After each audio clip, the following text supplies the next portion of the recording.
I'm Terry Phillips, after the news. What words offend you? Talk about sex, intimate body parts? How about insults to your nationality or your race or your family or your religion? Throughout my life, I've been almost fanatical about free speech. I always bristled when someone told me what I couldn't say. I did come to recognize that not all speech is appropriate at all times. Still, I preferred to err on the side of liberty. We all draw the line somewhere about what we won't tolerate, about which remarks become fighting words. But do we ever have the right to forcefully stop another person from speaking? Traditionally, we've been warned not to discuss politics or religion. Faith is pretty much off limits, perhaps because it touches people at their very soul, so to speak. But should any religion have the right to impose its beliefs on outsiders? That's the issue when, for example, fundamentalist Christians try to prevent public health officials from dispensing information about birth control, or when Jewish zealots try to silence Gentile critics of Israel's apartheid-like policies. I'm sure you remember earlier this year when radical Muslims in Paris shot and killed 12 cartoonists at Charlie Hebdo.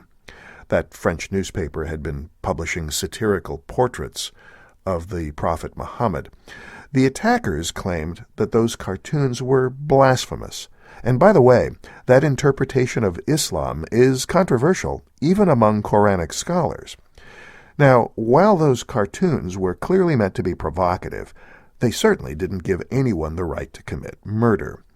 That's why I joined free speech advocates around the world by adopting the French slogan, Je suis Charlie, meaning I am Charlie, to show my solidarity with the slain journalists. Regardless of how we feel about what those cartoonists drew, their work was an act of courage. And that is why I was so disappointed when a group of writers boycotted an award ceremony honoring the staff of Charlie Hebdo for their journalistic bravery. Some say the newspaper is divisive and sacrilegious.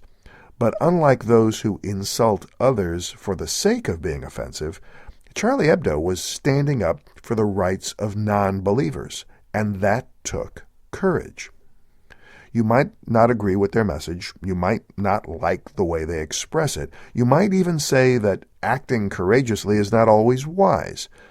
But to defend our own liberty, we must defend the freedom of everyone, no matter how much we might dislike their message. I say it's easy to condemn those who are brave when you yourself take no risks. And, of course, you have the right to disagree with me. Je suis Charlie. I'm Terry Phillips. Thanks for listening, and please tell your friends.